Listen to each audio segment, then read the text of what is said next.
आदाब, नमस्कार। मैं हूं खुर्शीद रब्बानी। आप देख रहे हैं हमारी आवाज।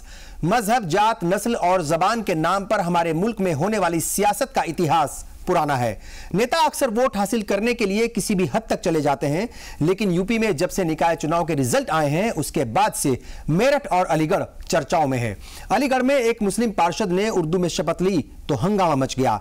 ऐसा कोई पहली बार नहीं हुआ जब किसी नेता ने उर्दू में शपथ ली हो, बल्कि पहले भी ऐसा होता रहा है।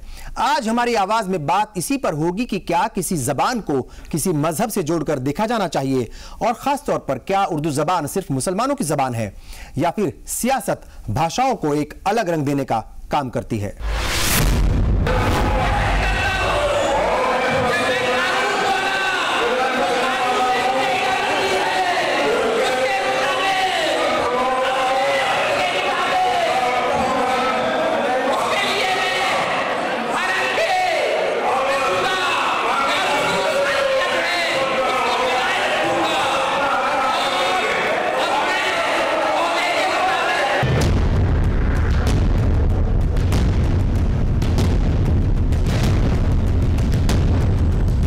तस्वीर अलीगढ़ से आई तो हंगामा मच गया।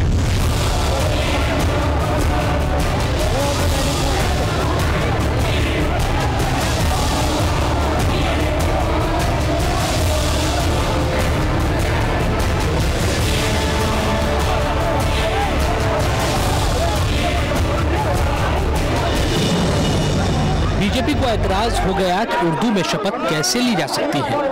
अलीगढ़ नगर निगम के नवनिर्वाचित सदस्यों के शपथ ग्रहण समारोह में जब बसपा पार्षद मुशर्रफ हुसैन उर्दू में शपथ लेने लगे तो हालात बिगड़ते वक्त नहीं लगा।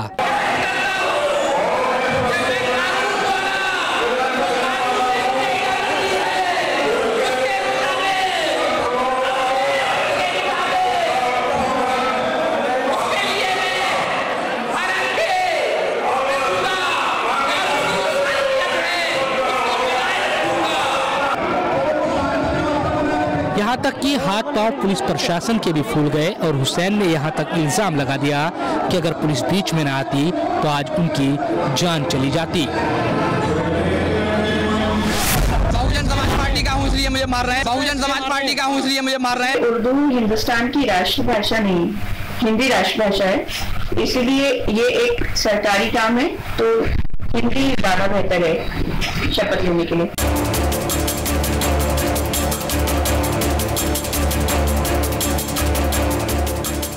अलीगढ़ के इस वाक़े के बाद एक बार फिर ये सवाल खड़ा हो गया कि क्या जबानों का भी मजहब होता है? क्या हिंदी हिंदुओं की, उर्दू मुसलमानों की और अंग्रेजी ईसाइयों की जबान है? किसी जबान से नफरत कैसे हो सकती है? जबानों पर मजहब का चश्मा क्यों? कोई भी जुबान किसी भी पर्टिकुलर कौम की नहीं हुआ करती है। जुबान और लैंग्वेज पर सबका अधिकार होता है। वो न हिंदुओं की है, न मुसलमानों की है, न सिखों की है, न जैनियों की है। हर मजहब की एक जुबान है। तो आप जुबान को क्यों हिंदू और मुस्लिम करके इसको बांटने की पॉलिसी क्यों बनाई जा रही? उर्दू में कोई बात क्यों नहीं हो सकती है? उर्दू सबकी जबान है, उर्दू हिंदुस्तान की जबान है, यही पैदा हुई है और यहीं पर ऐतराज। उर्दू को हर जगह महत्व दिया जा रहा है, क्योंकि अब देखे जाए अगर आप नजर डालें तो जिलाधिकारी हो, कमिश्नर हो या किसी के आवास पे अगर देखा जाए तो उसमें हिंदी, अंग्रेजी और उर्दू 3 भाषाओं में उसमें अंकित किया जाता है। तो अगर सब जगह उर्दू का प्रचलन हो रहा है तो उसमें शपथ ग्रहण भी उर्दू में होनी चाहिए।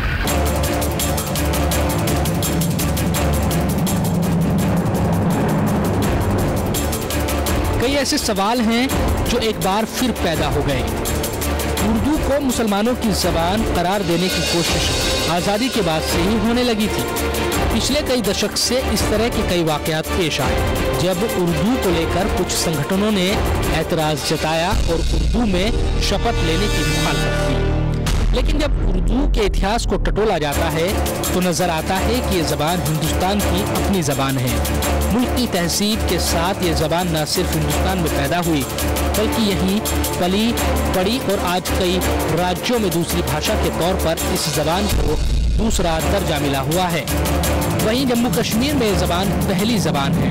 अगर उर्दू किसी खास मजहब की ज़ुबान होती तो मुंशी प्रेमचंद, आनंद कुमार मुल्ला, रघुपति सहाय उर्फ फिराक गोरखपुरी, गोपीचंद नारंग, दुष्यंत कुमार, आनंद कुमार जुत्शी, गुलजार साहब और गुलजार दहलवी जैसी शख्सियतों को इससे इतना इश्क ना होता।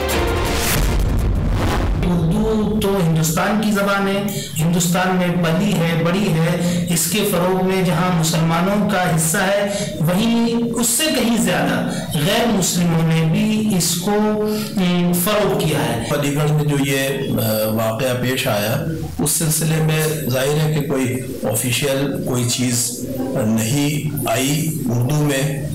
फिर वहाँ पे उस तरह से जो उर्दू में पेश पढ़ने की कोशिश की गई और उस पर जो हंगामा हुआ, अब ज़रा इस पे हमें कोई तबसरा करने के बजाय ये गौर करना चाहिए कि भाई जो उसूल व ज़वाबित हैं, जो क़वानीन हैं, बहरहाल हमें उनकी पैरवी करनी चाहिए, उनकी तक़लीद करनी चाहिए। और ठीक है, अगर आप उर्दू में ही लेना चाह रहे थे तो उसके लिए जो एक उसूल व ज़वाबित हैं और उसका जो एक प्रोसेस है वो उसको फॉलो करना चाहिए। किसी भी ज़बान या भाषा के साथ मुश्किल तब आती है जब उसको एक किसी ख़ास मज़हब से जोड़ दिया जाता है। उर्दू के साथ भी ऐसा ही हुआ है। कुछ लोगों को अगर ये लगता है कि उर्दू पर सिर्फ मुसलमानों का हक है तो ये कतई भी सही नहीं है। ज़बान सिर्फ एक ज़बान होती है, उसको कोई भी सीख सकता है, लिख सकता है, उससे मोहब्बत कर सकता है। किसी भी ज़बान पर किसी एक समुदाय या किसी एक मज़हब को मानने वाले का कतई हक नहीं। हमारी आवाज में वक्त हो गया है एक ब्रेक का, और ब्रेक के बाद जब हाजिर होंगे तो आपको बताएंगे कि किसने अदब और तहजीब की ज़बान उर्दू को लेकर दिया विवादित बयान।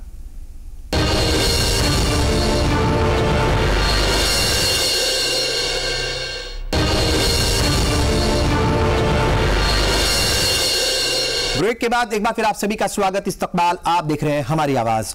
उर्दू अदब और तहजीब की जबान है, लेकिन कुछ लोगों को इसमें भी मजहब दिखाई देता है। उर्दू को लेकर कई नेता इतने विवादित बयान देते हैं कि अगर गालिब और इकबाल इसको सुनते तो यकीनन हैरत में पड़ जाते। आज़ादी की लड़ाई में अगर इस ज़बान का संघर्ष रहा तो वहीं जब भारत के मशहूर अंतरिक्ष यात्री से तत्कालीन प्रधानमंत्री ने पूछा था कि अंतरिक्ष से भारत कैसा दिखता है, तो उन्होंने भी यही कहा था, सारे जहां से अच्छा हिंदोस्ता हमारा। यानी ज़बान का इस्तेमाल उर्दू था। भारत के सुदूर इलाकों में आज भी आंदोलनकारी अपनी आवाज़ इनकलाब जिंदाबाद के नारे के साथ ही उठाते हैं। उर्दू का यह नारा अल्लामा इकबाल ने पहली बार दिया था और देखते ही देखते ये नारा पूरे मुल्क में फैल गया था। यहाँ तक कि भगत सिंह जैसे क्रांतिकारी भी इस नारे का खूब इस्तेमाल आज़ादी की लड़ाई के दौरान करते थे। लेकिन आज इस ज़बान के खिलाफ किस हद तक नफरत फैलाने की कोशिश हो रही है, इसको ज़रा आप सुन लीजिए। मैं इस हिंदुस्तानी संस्कृति, हिंदुस्तानी भाषा नहीं मान सकता इसको। किसी भी देश की प्रोग्रेस जो होती है उसकी एक ही भाषा से होती है। अगर पूरे यूरोप की बात करें, अमेरिका की बात करें, एक भाषा।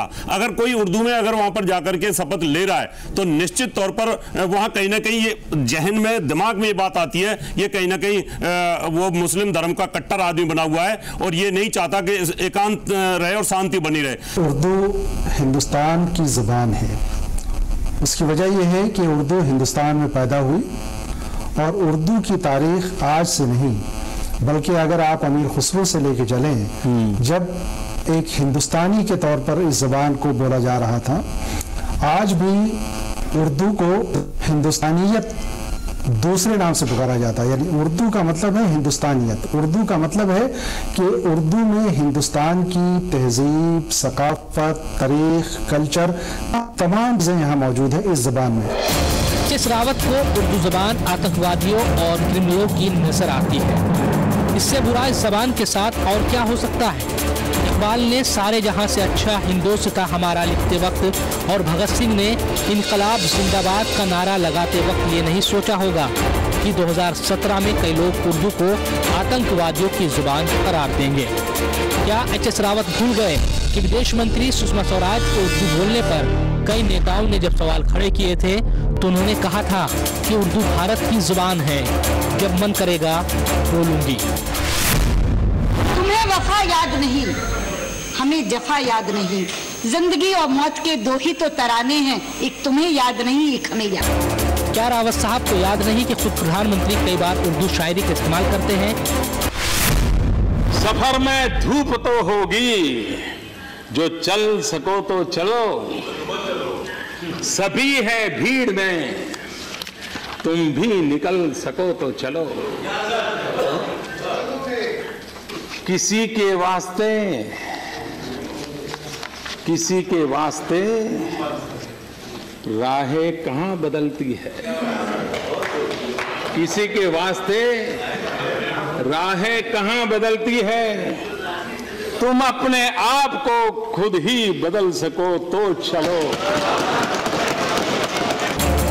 तो वहीं राजस्थान की मुख्यमंत्री भी कई बार उर्दू अल्फाज का इस्तेमाल करती रही हैं।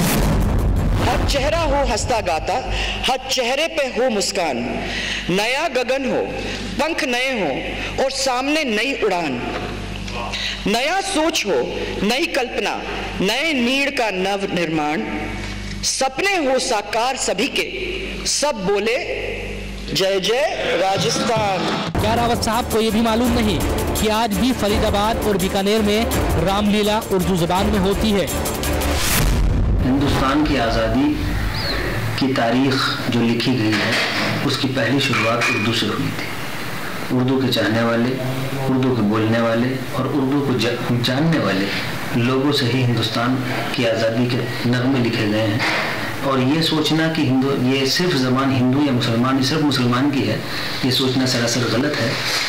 आज हर हिंदू, हर मुसलमान आम भाषा का जो इस्तेमाल करता है, उसमें 70% लफ्ज़ उर्दू से मुताल्लिक होते हैं। उर्दू जो हमारी बहुत मीठी भाषा है, इसको प्रेम की भाषा कहते हैं। इसमें अनेक शायरों ने इस देश के लिए तमाम कविताएं लिखी हैं, तमाम शेर पढ़े हैं।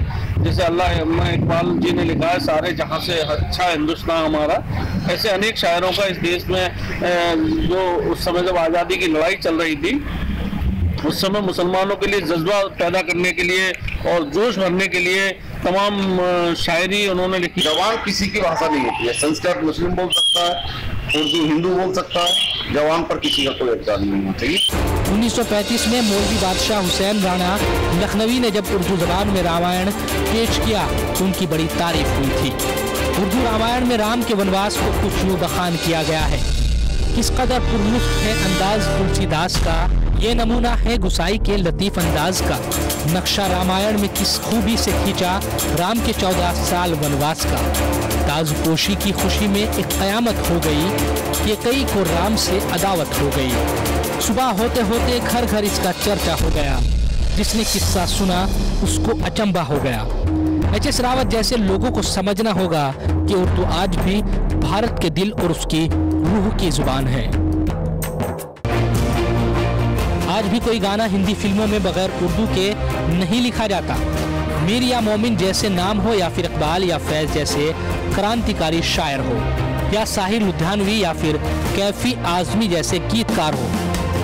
उर्दू के चाहने वाले अपनी पसंद और जज्बात के मुताबिक कुछ न कुछ चुन ही लेते हैं।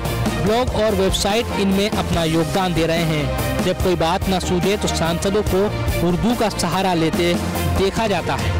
ऐसा पहली बार नहीं हुआ जब उर्दू के मुद्दे पर इतनी हाय तौबा मची हो, बल्कि महाराष्ट्र असेंबली में अबू आजमी ने उर्दू में शपथ ली थी तो हंगामा मच गया था। यहाँ तक कि शिवसेना के विधायकों ने उनके साथ हाथापाई तक कर दी थी। जितनी मीठी जुबान ये है, अपनी मिठास की वजह से ये लोगों को बांध के रखती है। आप देखिए, जितने भी बड़े कलाकार होते हैं, आप लता मंगेशकर को ही ले लीजिए, वो ज्यादातर उर्दू भाषा का इस्तेमाल करती है अपने गाने में, और आज वो पूरे दुनिया में ही एक बहुत बड़ा नाम है अपनी गायकी को लेके, क्योंकि बहुत मीठी जुबान बोलती है। उर्दू का जो हिस्सा है हिंदुस्तान की तहजीब में, वो देखिए आज के जमाने में कोई ड्रामा कंप्लीट नहीं हो सकता बगैर उर्दू के। हमारी जो उमूमी गुफ्तगू है वो उर्दू में होती है। इसके अलावा खत व किताबत होती है, वो उर्दू में होती है। हिंदी के साथ साथ यानी ये कहा जा सकता है उर्दू और हिंदी दोनों सगी बहनें हैं। न हिंदी को उर्दू से जुदा किया जा सकता है और न उर्दू को हिंदी से जुदा किया जा सकता है। लिहाजा ना उर्दू को मुसलमानों से जोड़ना जायज है और न हिंदी को हिंदुओं से जोड़ना जायज है। दोनों इस हिंदुस्तान की ज़बानें हैं और दोनों की कद्र और तहजीब कद्र करना हम सबकी जिम्मेदारी है। उर्दू के ऐसे सैकड़ों अल्फाज हैं जिनका इस्तेमाल आप और हम अपनी रोज़मर्रा की आम बोलचाल में करते हैं, लेकिन हैरानी इस वक्त होती है जब इसी ज़बान को मजहबी रंग देकर इससे नफ़रत का कई लोग दिखावा करते हैं। भला किसी ज़बान से किसी को भी नफ़रत कैसे हो सकती है? हमारी आवाज में वक्त हो गया है एक और ब्रेक का। ब्रेक के बाद लौटेंगे तो आपको बताएंगे कि और कितनी भाषाएं हैं भारत में और क्या एक ज़बान दूसरी भाषा के लिए खतरा बन रही है।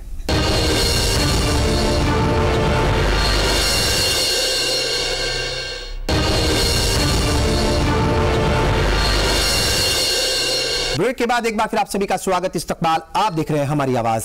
अलग मजहब और जुबानों को समेटे हुए हिंदुस्तान की खासियत यही है कि यहाँ अनेकता में भी एकता है। भारत में सैकड़ों भाषाएं मौजूद हैं जिनको लोग बोलते भी हैं और जिनकी वजह से ये भाषाएं आज तक जिंदा हैं। लेकिन जम्मू कश्मीर में महबूबा मुफ्ती ने उर्दू में हलफ लिया तो वहीं तेलंगाना के सीएम केसी राव तेलुगु में शपथ लेते दिखे थे और किसी को इससे कोई ऐतराज भी नहीं था। महबूबा मुफ्ती खुदा के नाम पे हल्फ उठाती हूँ कि मैं रियासती आईन पे जो कानून की रूह से करार पाया है सच्चा एहतिकाद रखूंगी और इसके सही वफादारी बरतूंगी। శాసనం ద్వారా నిర్మితమైన భారత రాజ్యాంగం పట్ల నిజమైన విశ్వాసం నిర్వహిస్తానని భయం గాని పక్షపాతం గాని రాగద్వేషాలు గాని లేకుండా। भारत जैसे देश में पिछले 50 साल में भारत की करीब 20% भाषाएं गायब हो गई हैं। तकरीबन 50 साल पहले 1961 की जनगणना के बाद 1652 मातृभाषाओं का पता चला था। उसके बाद ऐसी कोई लिस्ट नहीं बनी। उस वक्त माना गया था कि 1652 नामों में से करीब 1100 मातृभाषाएं थी, क्योंकि कई बार लोग गलत जानकारी दे देते थे। 1971 में केवल 108 भाषाओं की सूची ही सामने आई थी, क्योंकि सरकारी नीतियों के हिसाब से किसी भाषा को सूची में शामिल करने के लिए उसे बोलने वालों की तादाद कम से कम 10,000 होनी चाहिए। ये भारत सरकार ने कट ऑफ पॉइंट स्वीकारा था।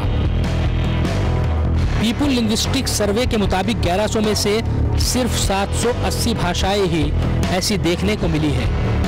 भारत एक बड़ा देश है और यहाँ 29 राज्य हैं। सरकारें ना तो भाषा को जन्म दे सकती हैं और न ही भाषा का पालन करा सकती हैं।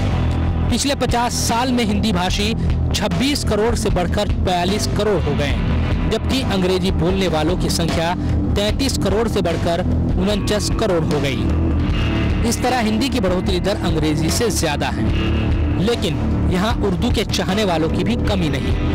इसलिए जिसको जैसा और जो पसंद है उसी भाषा या जबान में वो बोले, इससे किसी को ऐतराज कैसे हो सकता है। सियासत अपने फायदे के लिए हमेशा नस्ल, जात, जबान और मजहब के नाम पर न सिर्फ लोगों को लड़ाती रही है, बल्कि उसका सियासी फायदा भी उठाती है। लेकिन कागज के सफ़ों से निकलकर जुबानें सवाल पूछती हैं। जब मुल्क के आईन ने ज़बानों को आज़ादी से बोलने का हक दिया, तो फिर सियासत अपने मफाद के लिए मेरे मुंह पर ताला क्यों लगाती है? आखिर आईन के हक देने के बावजूद सियासत के कुछ लोग उर्दू में हलफ लेने पर क्यों ऐतराज़ जताते हैं? आखिर कब तक नफरत की इस जंग में ज़ुबानों के चेहरे पर सियासत होती रहेगी? ये बात सच है कि उर्दू पाकिस्तान की सरकारी ज़बान है और हो सकता हो कि शायद नफरत इसलिए और ज़्यादा बढ़ाने की कोशिश की जाती है।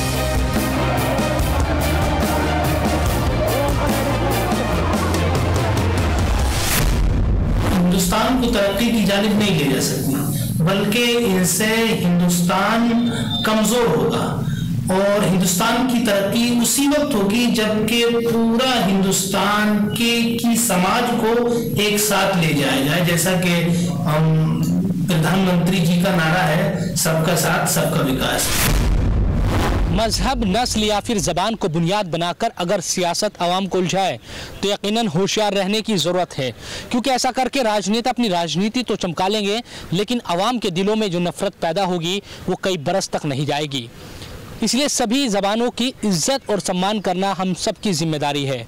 हमारे मुल्क की खासियत भी यही है कि यहाँ अनेकता में भी एकता है।